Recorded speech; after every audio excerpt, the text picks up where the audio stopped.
Aristóteles, há 2000 anos atrás, já tinha uma ideia de Deus formada na sua cabeça. Entretanto, Aristóteles ele acreditava que o universo ele era eterno, ou seja, o universo ele nunca teve um início. Mas como é que Aristóteles conseguiu conceber a ideia de Deus, acreditando que o universo ele era eterno?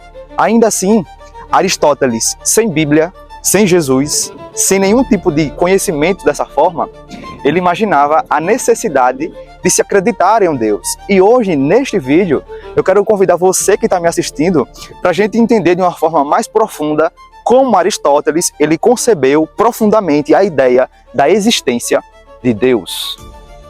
Aristóteles viveu no século IV a.C.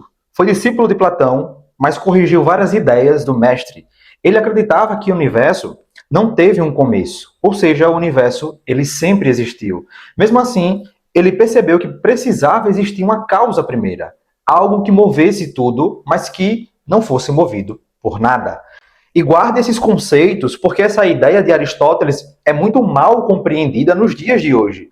Eu percebo que tem muitas pessoas dizendo que Aristóteles acreditava num Deus, onde esse Deus ele é o primeiro motor no sentido de dar o primeiro passo para que todas as coisas começassem. Ou seja, Deus é o ponto inicial de todo o universo. E é aqui onde eu quero que vocês prestem o máximo de atenção, porque não era essa ideia de Deus que Aristóteles ele estava falando na sua filosofia. Mas vamos adentrar aqui no conceito da filosofia de Aristóteles para a gente poder compreender melhor essa relação de movimento e o que Aristóteles queria dizer com isso. Aristóteles ele observou o mundo e ele chegou a uma conclusão muito simples. Todas as coisas estão em movimento. Tudo que nós podemos observar está em movimento. E esse movimento não é só no sentido de deslocamento, no sentido de mover algo, de se deslocar. Não se resume só a esse sentido. O movimento que Aristóteles também falava é o movimento da transformação. E para que a gente entenda esse conceito na filosofia de Aristóteles, nós precisamos entender o que é ato e potência. Potência é a capacidade de uma coisa ser ou vir a ser, ou seja, é a possibilidade de mudança. Enquanto ato é a realização dessa possibilidade, o estado atual e concreto de algo. Então, unificando o pensamento de Aristóteles, o movimento que ele fala é justamente a passagem da potência ao ato. Essa é a ideia de movimento. Por exemplo, a gente pode pensar numa semente, né? A semente, ela é uma potência, porque ela ainda não é uma árvore, ou seja, ela ainda não é um ato. Ela pode se transformar em uma árvore, mas ela é potência porque ela está num estado de que ainda precisa se movimentar para se transformar em uma árvore. Tornar-se uma árvore é justamente o ato em si da essência das coisas. Então, bem claro, para ficar bem didático, o movimento do qual a filosofia de Aristóteles traz é nesse sentido. Todas as coisas, elas estão em potência e podem vir a ser ato.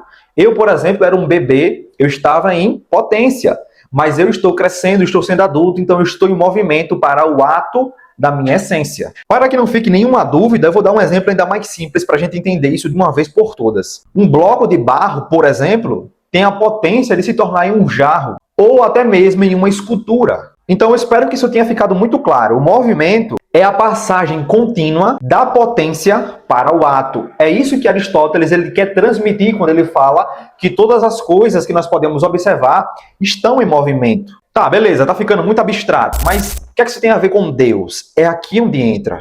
Tudo que está em movimento foi movido por outro anterior a si mesmo. Mas essa cadeia de movimentos de transformação da potência para o ato não pode ir ao infinito, porque isso seria um absurdo.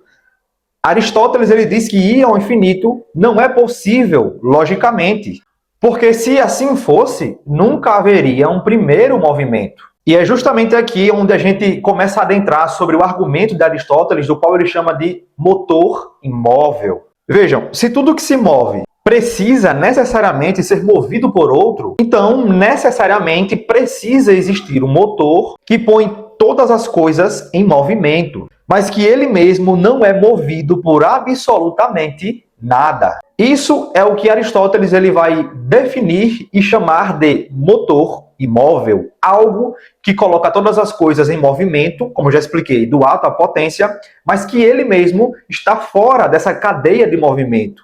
Ele não é causado por nada, ele é o motor imóvel. E para que a gente entenda a ideia de motor de forma mais simples, vamos lá. Esse motor, ele justamente não precisa de potência, porque ele não precisa mudar, ele é imutável. Ele é simplesmente o ato puro, ou seja, ele é a plenitude do ser. Ele é eterno, ele é necessário, ele é perfeito, ele tem em si mesmo, em sua essência, a própria existência. E ele move o universo não por força física, mas justamente por atração. É isso que Aristóteles vai dizer. Em outras palavras, o motor imóvel é o fim último de todas as coisas, sem exceção. Mas atenção, vamos lá que eu preciso também que vocês entendam algo muito importante na teoria de Aristóteles. Eu já deixei bem claro aqui que Aristóteles ele não acreditava que o universo ele teve um começo. Para ele, o cosmos sempre existiu. Na época de Aristóteles, não se tinha a ciência tão avançada a ponto de ter a descoberta do início do universo. Estamos falando de um tempo muito antigo. Naquela época, não se tinha essa ideia de que o universo ele teve um começo. Então, Aristóteles entendia que o universo ele sempre existiu. Então, o motor imóvel, que em outras palavras é Deus, ele não cria o mundo no tempo. Ele sustenta o mundo eternamente. E aqui é onde está a diferença para que a gente possa compreender a visão de Aristóteles, o pensamento de Aristóteles. De verdade, eu percebo que muitas pessoas cometem um erro muito grande quando vai trazer a filosofia de Aristóteles e quando vai unificar ela com Deus. Quem vai realmente unificar a filosofia de Aristóteles com o Deus cristão, justamente com a ideia de que Deus ele criou todas as coisas e que o próprio universo passou a existir por criação de Deus, é Tomás de Aquino, que é muito depois de Aristóteles. Estamos falando aí de um filósofo medieval. É Tomás de Aquino que vai pegar a ideia aristotélica e unir com o pensamento cristão, o cristianismo. Deus, para Aristóteles, não é o criador, mas ele é a causa eterna de tudo que está em movimento. O universo depende de Deus, como um efeito depende da sua causa, mas não como algo criado depende de um criador no tempo. Em outras palavras, Aristóteles ele chega justamente em um Deus metafísico, não um Deus pessoal, o criador que nós estamos acostumados a ver quando nós olhamos para o cristianismo. É bem diferente. Mas aqui você pode perguntar, beleza, mas como é que você tem tanta segurança de que Aristóteles ele estava falando aí de um suposto Deus? Vejam só, vamos raciocinar. Apesar de não ser um Deus pessoal, o motor imóvel que Aristóteles ele vai tratar, ele tem justamente todas as características de Deus, que justamente se aproxima muito da ideia de Deus que nós temos nos dias de hoje. Vamos lá. O motor imóvel é eterno, ou seja, ele não teve um começo, ele é necessário, não depende de nada e de ninguém, é imutável, ele não muda, ele sempre permanece, perfeito, ele é um ato puro, sem nenhuma carência de nada. Intelecto puro, ele pensa, mas o objeto do pensamento é ele mesmo. E aí, voltando para o que eu tinha falado de Tomás de Aquino, séculos depois, é Aquino que vai olhar para essa filosofia de Aristóteles, vai pegar a filosofia dele e vai justamente unificar com o cristianismo. E pasme, particularmente eu acho que isso foi uma das ideias mais brilhantes que Tomás de Aquino fez. Aquino ele vai dizer que o motor imóvel do qual Aristóteles está falando é justamente Deus. Deus ele é o ato puro, o motor imóvel que deu o ponto de partida para que todas as coisas começassem. E não só isso, esse motor imóvel, esse Deus, ele sustenta todo o universo. E até aqui eu espero que vocês realmente tenham entendido aí, e eu espero que vocês consigam separar a ideia de Aristóteles, como ele enxergava Deus, e como depois dele outras pessoas unificaram o pensamento dele, como o próprio Tomás de Aquino. Eu espero que vocês de verdade tenham gostado desse vídeo. Deixe um comentário de vocês que eu quero muito saber. E até o próximo vídeo.